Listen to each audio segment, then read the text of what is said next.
runs that y'all have, let's say, or thereabouts, are not paid for by the people within this area.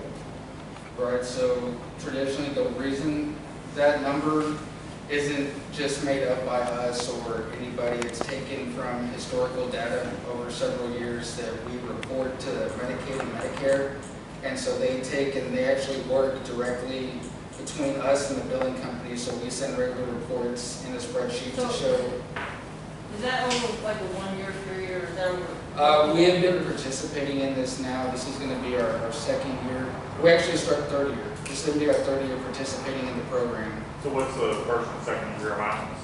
So I would have to pull it up. The amount that we were due to take in last year is actually the same amount that we budgeted for this year. However, last year there was a large lawsuit at the state hospital level, and the state had to pay out a large amount of money. So they cut the amount that was given to, and that's across the board. Everyone that participates in this, which is basically all your 911 providers here in Texas. So the amounts were cut more than in half. I think everybody received a third of what they were budgeted to get from the state because of that lawsuit. And so that's how we got that number, is based off of the past couple of years. So, and they pay that number on September 30th. They give it to you the last day of the year. so basically that's like a guess of what you might get. You might not get it at all, right? Right, well, so this year, we have a pretty good idea. Even last year, and for budgeting purposes, they have us work through, it's a software that they have, and we work through the entire year reporting numbers. And then that software calculates based off of the numbers we report, and it runs, and it says amount due to provider. And it basically comes out to an end number, and that's where we get that number from. So it's pretty close.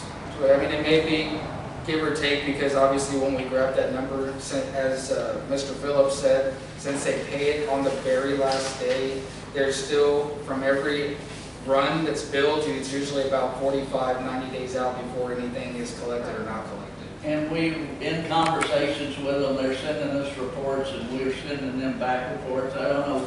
Kelly, when was the last time we had to, on the ambulance fund, wasn't it less than 60 days ago or so, where they sent information and you had to sign off on some of the numbers for them?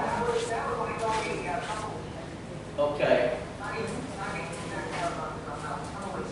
Okay. So we stay, you know, it's not something that we do just, you know, boom, pull the numbers out of the air. It's from working with the state agency. But isn't y'all's fees like every other city and so forth, say San Antonio, whatnot? Y'all over budget, or excuse me, not over budget. Y'all overcharge for services, say a 3-mile run is $1,000 with no EMS care provided. Right, I see. So what I'm saying is you're over budgeting based on insurance charge, Medicare charge, whatever, people paying it. So you're overcharging, and then you're getting undercharged too from the indigent fund. So I mean, it's not. I guess it's not balancing out. In a way, so the way that it works, and the way that the billing company pulls together the amounts that are charged for a run or for a service is so. And I don't know if all billing companies work the same way. I can't speak for all, but the way that ours works is we look at Medicare, since that Medicare sets a standard. That's what we look at too for the standard. So if Medicare, let's say Medicare allows $1,000 bill for a 3-mile trip. Okay, just as an example, then that's all that we're going to bill. We only bill what Medicare allows, because what Medicare states as, and we kind of look at them as a golden standard, then the other insurance carriers are going to follow those same guidelines. But that's not your overhead, is what I'm saying. So that's just estimated. So I mean, what it's costing y'all to run 2 to 3 miles. Let's say no EMS charge, with no EMS care provided other than a taxi service. You know what I'm saying? Your overhead you're in the profit, you're in the green, versus what your books are saying. Well, I mean, this year. I mean, y'all aren't a company, y'all are a government. Right. This is government, so. Right. If you were a business, this is different, but we're trying to lower our taxes here. So we're trying to work with real numbers, what our costs and what our bills are. We're not trying to raise taxpayers' funds so we can pay for y'all's numbers to be higher. We're trying to keep our numbers lower, based because y'all are getting, say, $1,000 a run, whatever Medicare pays, whatever it is, no more, no less. Some runs you're not providing any care, some runs you're providing care. So what I'm saying is, I don't feel like if the indigent fund is less, the taxpayer should have to make that up because y'all are getting more overhead for charges for people that are paying Medicare, insurance, so forth. Well, our budget this year, and that, using that as one of the numbers on the income side, then the bottom line of the budget right now, we're showing that we would have a net income of $19. I mean, we've got overhead to pay. I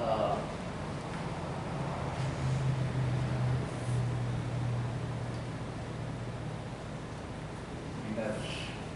Overhead based on what? Overhead based on what your... what our expenses are. Overhead based on what you're basing, what the claim should be, like you said, what Medicare will pay or insurance will pay, based on a trip, a charge, whether it's EMS or whatnot, No, or based on what your actual charges are. our expenses are our actual charges. Okay.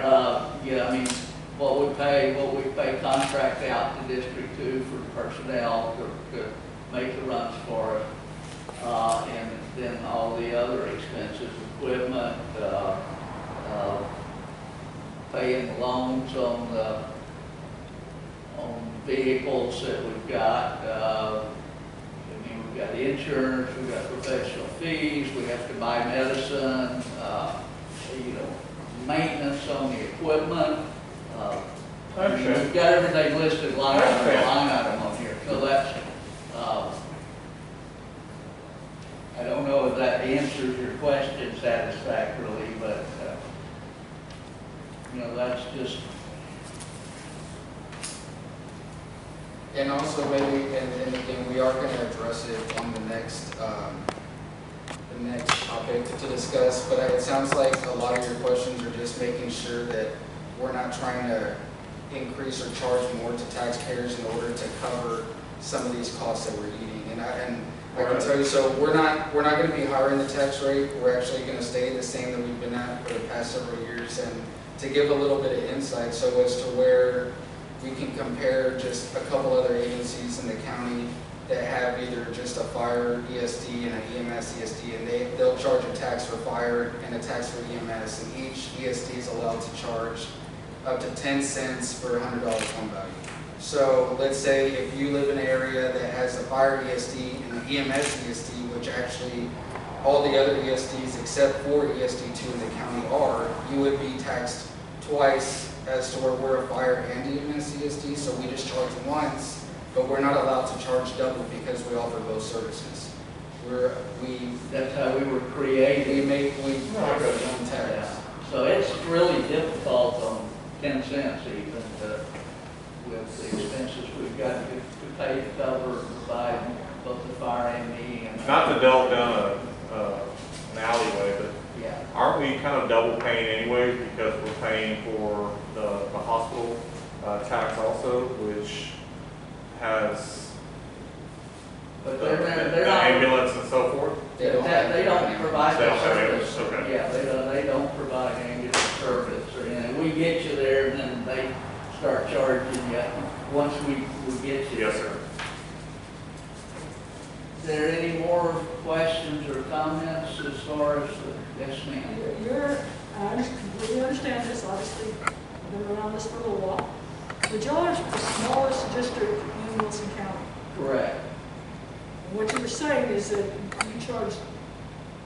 you have two services that are coming out, but you are the smallest district within Wilson County. Correct, but also so that you realize, so if you actually look, and if you look at the infrastructure, we actually have quite a bit of homes and quite a bit of subdivisions as to where a lot of the others, so like Floresville, for example, that entire west part, a lot of it's ag exempt land, it's ag land as opposed to, so we still have a good population, even though yes, on the map looking and it's smaller, we have a pretty decent population and amount of subdivisions as to where like, in a lot of, for example, like the Floresville fire coverage area, that's a lot of this west part of the county. There's not a lot of subdivisions out there. It's a lot of open land, a lot of ranch and farmland.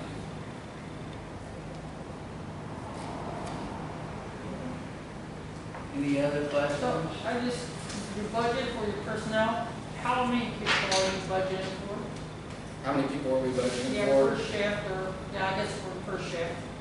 So we're budgeting for 4 dual certified personnel at any given time with an additional 5th, I think is what we budgeted for part-time. So 4 full-time, then those are certified in their firefighters and their EMTs are hired. And then that's what we call as our minimum staffing. So on holidays, peak times, we increase those staffing levels in order to properly make those runs. And is that putting 2 down there at your other station and 2 up at this station? Yes ma'am, there's personnel at both stations 24/7 that are on duty. And they're dual certified.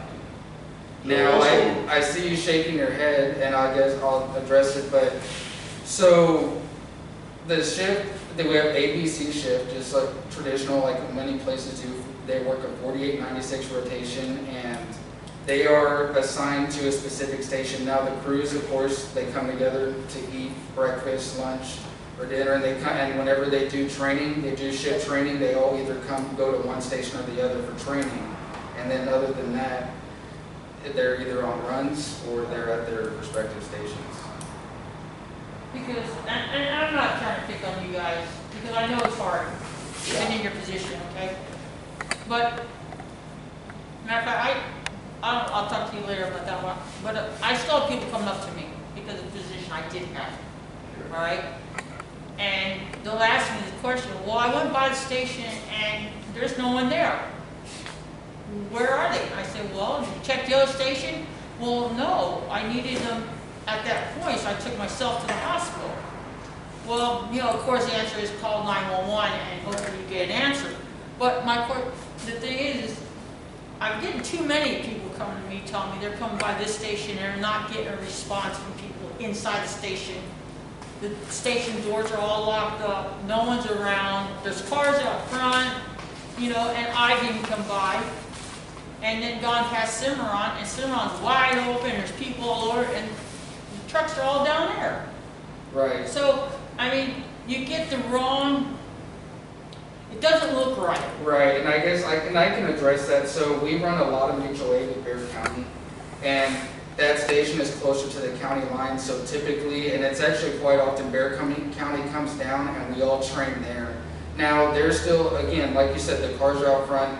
Whenever they go, their training sessions are usually 1 to 2 hours, so we're very upfront with that, and as soon as training's done, they come back, and everyone's where they need to be. And again, anything ever happens, and if no one's at either station, that means that everyone's out on the run. Now, the bay doors, ever since the start of the pandemic, they remain closed during the day so that people can funnel through the front door and we can screen them. Now, if the bay doors are open, it's because we have a large